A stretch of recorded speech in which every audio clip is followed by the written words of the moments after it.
Hello friends, I am HK, you are watching Exposure HK. বন্ধুরা, অন্নপূর্ণা যোজনার form fill up নিয়ে উঠে আসছে আরও একটা নতুন বড় আপডেট। অগ্নিমিত্রা পাল জানালেন যে এই 13 পাতার ফর্মের প্রতিটা অপশান আপনাদের ফিল আপ নাও করলে চলবে, কোনো অসুবিধা নেই। তো তিনি ঠিক কী কী জানিয়েছেন সরাসরি আমরা তার বক্তব্য শুনে নেব, তারপরে আরও বিস্তারিত জানবো আজকের এই ভিডিওতে। তার আগে বলি বন্ধুরা, আপনারা যারা আমাদের চ্যানেলের সঙ্গে যুক্ত আছেন তারা জানেনই এই চ্যানেলের প্রত্যেকটা ভিডিও আপনাদের দরকারি। তাই এখনও যদি কেউ সাবস্ক্রাইব করে না থাকেন তবে অবশ্যই চ্যানেলটাকে সাবস্ক্রাইব করে পাশে থাকুন আপনার সমস্ত দরকারি ভিডিও পেতে।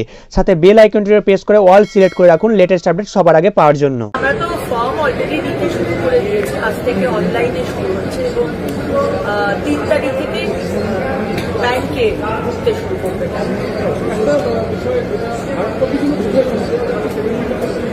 কোনো কনফিউশনের বিষয় নিয়ে আমরা তো বারবার বলেছি, সরকারি দপ্তর, আমাদের দপ্তর তো আছে, মিউনিসিপ্যালিটির অফিস, আপনার এলাকার মিউনিসিপ্যালিটির office, corporation office, SDO office, DM office, BDO office, panchayat office, সেখানে দিয়ে দেবেন।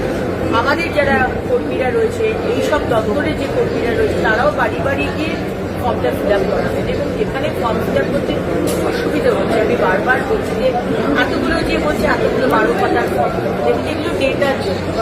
এখনকার ডেটা ফর্ম ফিল আপ না করতে পারলে আপনি অন্নপূর্ণার যোজনার টাকা পাবেন না, তা কিন্তু নয়।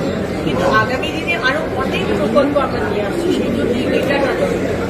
সুতরাং যতটা সম্ভব আপনারা ফিল আপ করুন, অসুবিধা হলে লিখে দেবেন, নট অ্যাপ্লিকেবল বই, বাকিটা আমরা দেখে নেব। তো বন্ধুরা, আমি আপনাদের প্রতিটা ভিডিওতে যে কথাগুলো বলে এসেছি সরাসরি অগ্নিমিত্রা পাল আবার সেই একই কথাই বললেন যে এই 13 পাতার ফর্মে এত যে সমস্ত ডিটেলসগুলো নেওয়া হচ্ছে, এইগুলো শুধুমাত্র অন্নপূর্ণা যোজনার টাকা পাওয়ার জন্য নয়, এইগুলো ভবিষ্যতের জন্য নেওয়া হচ্ছে, যাতে করে অন্য কোনো সুযোগ সুবিধা যদি আসে, অন্য কোনো যোজনা বা প্রকল্প যদি আপনার জন্য আসে, আপনি যাতে করে বাদ না যান, তার জন্য এই সমস্ত ডেটাগুলো সরকার নিয়ে রাখছে।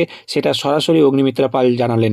তার সঙ্গে তিনি এটাও বললেন যে বিভিন্ন রকম যে অপশানগুলো রয়েছে আপনার জন্য যদি প্রযোজ্য না হয়ে থাকে, যেমন ধরুন আপনার বাচ্চার ভ্যাকসিনেশন কার্ড যদি না থেকে থাকে, কিংবা আপনার স্বাস্থ্য বীমা যদি না থেকে থাকে, আপনার প্যান কার্ড যদি না থেকে থাকে, তাহলে আপনার কোনো চিন্তার কারণ নেই, আপনি কিন্তু তবুও অন্নপূর্ণা যোজনার টাকা পাবেন যদি আপনি যোগ্য হয়ে থাকেন।